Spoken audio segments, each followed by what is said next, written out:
ప్రజలకు ఇచ్చిన, నా పర్యటనలో ప్రజలకు ఇచ్చిన ప్రతి మాట కూడా ప్రజలందరికీ చేర్చేలాగా ఈ విజయంలో ప్రముఖ పాత్ర వహించిన మీడియాకు కూడా నా హృదయపూర్వక కృతజ్ఞతలు తెలియజేసుకుంటున్నా.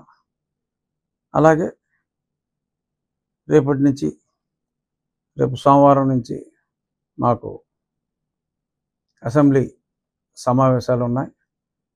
అసెంబ్లీ సమావేశాలు అయిన తరువాత నేను ఆల్మోస్ట్ అన్ని గ్రామాలు మళ్ళీ పర్యటించి ఆ గ్రామాల్లో ఉన్న ప్రజలందరికీ కూడా, ప్రతి గ్రామం కొంత సమయం పడుతుంది, ఒక 10 రోజులు పట్టవచ్చు, ప్రతి గ్రామం కూడా వెళ్ళి ఆ గ్రామంలో ఉన్న తెలుగుదేశం, జనసేన, భారతీయ జనతా పార్టీ నాయకుల్ని, కార్యకర్తలనే కాకుండా నన్ను వ్యక్తిగతంగా అభిమానించి మరి నా విజయానికి దోహదపడిన ప్రజలందరికీ కూడా నేను వారందరినీ కలిసి ధన్యవాదాలు చెప్పుకునే కార్యక్రమం రేపు అసెంబ్లీ సమావేశాలు అయిన వెంటనే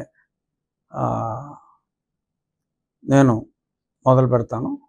సో మీడియా ముఖంగా అందరికీ కూడా ఇది తెలియచేయాలనేది నా ఆకాంక్ష. ఇక మీరు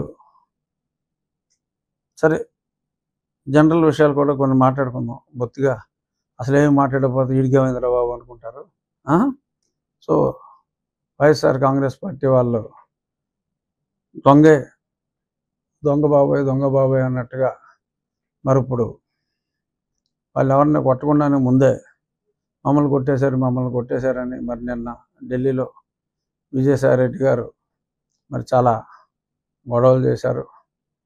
మరి నాకు అర్థం కాదు ఏంటంటే, పట్టపగలు ఒక ఎంపీని తప్పుడు కేసు పెట్టి ఇంట్లోంచి లేపుకెళ్ళి అర్ధరాత్రి చావబాది అన్ని ఎవిడెన్స్లు ఉన్నా సరే, అంటే నాకన్నా వాళ్ళు ఎంత దుర్మార్గులో తెలిసినవాడు ఎవరు లేడు. సరే కొంతమంది చంపేశారు, అది ఉంది. బట్ ఒక ఎంపీ స్థాయిలో ఉన్నవాడిని ఈ రేంజ్లో వాళ్ళు చితకబాదారంటే మరి వాళ్ళు ఎంత దుర్మార్గులు అన్నది నాకు బాగా తెలుసు. మరి వాళ్ళు ఇవాళ అలా చేశారు ఇలా చేశారు అని కనీసం నా ఫ్లెక్సీని కూడా 4 సంవత్సరాల్లో ఎవరిని కట్టనవలా.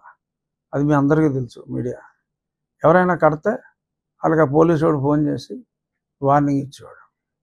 సో మరి ఈ రకంగా అన్ని దురాగతాలు చేశారు. ఇప్పుడు అసలు ఏమీ జరగకుండానే వాళ్ళు చేసింది వీళ్ళు రిపీట్ చేస్తారేమో అనే భయంతో ముందే అమ్మాయి బాబాయ్ కొట్టేస్తున్నారు, చంపేస్తున్నారు. 1-6 సంఘటనలు ఎక్కడైనా జరిగి ఉండొచ్చు. అది పార్టీలకి సంబంధం లేదు. 2 వ్యక్తుల మధ్యన ఏమన్నా ఉంటే ఎవడు దెబ్బతింటే, 2 కొట్టుకుంటే ఎవరు దెబ్బతింటే ఆ దెబ్బతిన్న వ్యక్తికి వైసీపీ ముసుగేసి వైసీపీ వాళ్ళని చంపేశారు అంటున్నారు. నేను ముందు నుంచి చెప్తున్నా, రే ఆ పార్టీ సంకనాకి పోతుందిరా బాబు, ఓ 20 సీట్ల కన్నా రావు. సరే 11 వచ్చినాయి, నా అంచనాలు తప్పని. 20 సీట్ల కన్నా రావు అని ఎన్నోసార్లు నేను చెప్పా. చివరిలో కూడా అలా మాటలని పందాలు కాసుకుంటారేమో, అది పిచ్చి ఆసుపత్రిలో చేసుకోవాలి, అక్కడ ప్రమాణ స్వీకారాలు ఏంటి, ప్రజల ఓట్లన్నీ అక్కడ పడిపోయినాయి, చాలా దారుణంగా ఉంది పరిస్థితి, పందాలు కాయకండి రా బాబు, తర్వాత మళ్ళీ మీరు ఇబ్బంది పడతారని కూడా చెప్పా. ఆ పందాలు కాసుకున్న వాళ్ళు ఇప్పుడు కొద్దిమంది ఆత్మహత్య చేసుకుంటున్నారు.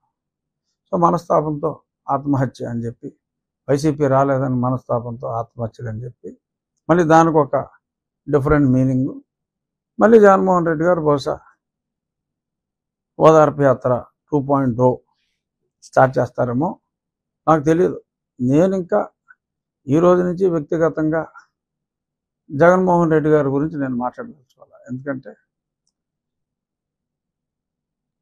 ఆయన భాషలో చెప్పాలంటే మంచో షేడో, ఆయన చేయాల్సింది చేశాడు, వెళ్ళిపోయాడు. ఇప్పుడు జనాలు చూసేది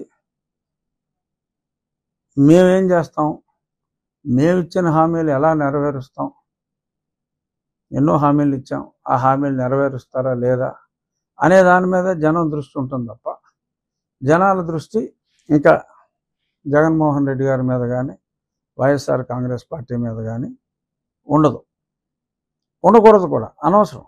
ఇప్పుడు మేము మాట ఇచ్చాం, మా మాట ప్రజలు విశ్వసించారు. జగన్మోహన్ రెడ్డిని కాదనుకున్నారు. మాకు మేము ఊహించిన దానికన్నా కూడా పెద్ద అందలం ఎక్కించారు. మొన్న మా ఎమ్మెల్యేల మీటింగ్లో కూడా చంద్రబాబు నాయుడు గారు అదే స్పష్టంగా చెప్పారు. మనకి ప్రజలు అధికారం ఇవ్వలేదు, మనకి ప్రజలు ఒక బాధ్యత అప్పచెప్పారు. ఆ బాధ్యతని సక్రమంగా నిర్వహించాలి. దాడులు ఇటువంటివి మనం చేయకూడదు. చట్ట ప్రకారం తప్పు చేసిన వాళ్ళని శిక్షించాలి.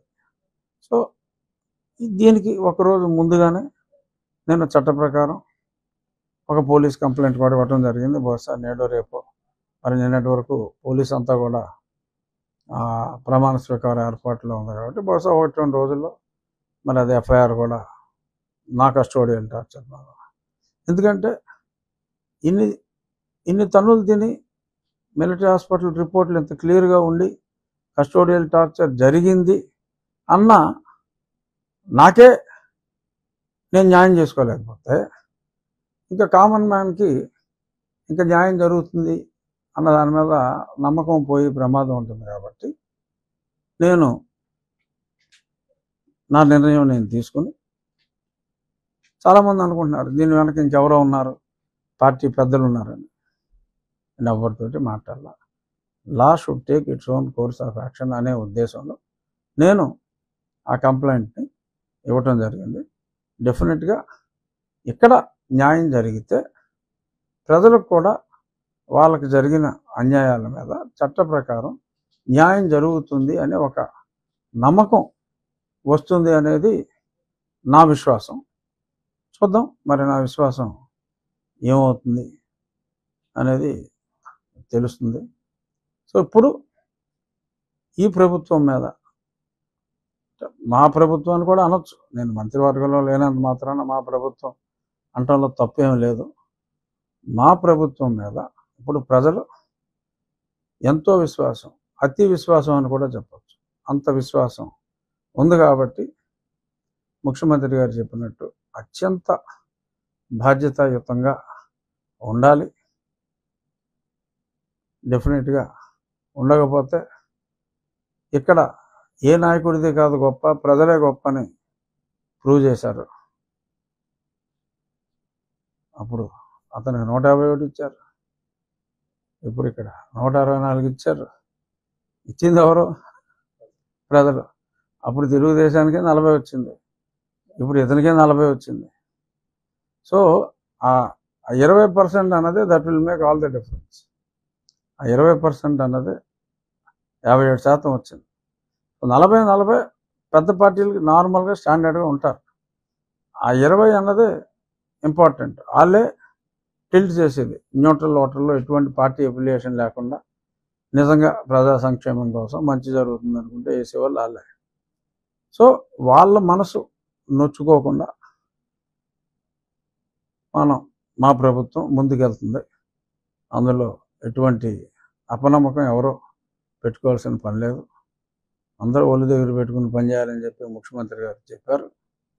సో ఆ రకంగానే తెలుగుదేశం పార్టీ వాళ్ళైనా ఎవరైనా ప్రజాస్వామ్యాలు ఎవరైనా ఒళ్ళు దగ్గర పెట్టుకోకపోతే ఏమవుతుంది రిజల్ట్ అన్నదే ప్రత్యక్షంగా మళ్ళీ నిన్నగా మనం చూసాం. కాబట్టి దాని ప్రకారం ఉంటుందని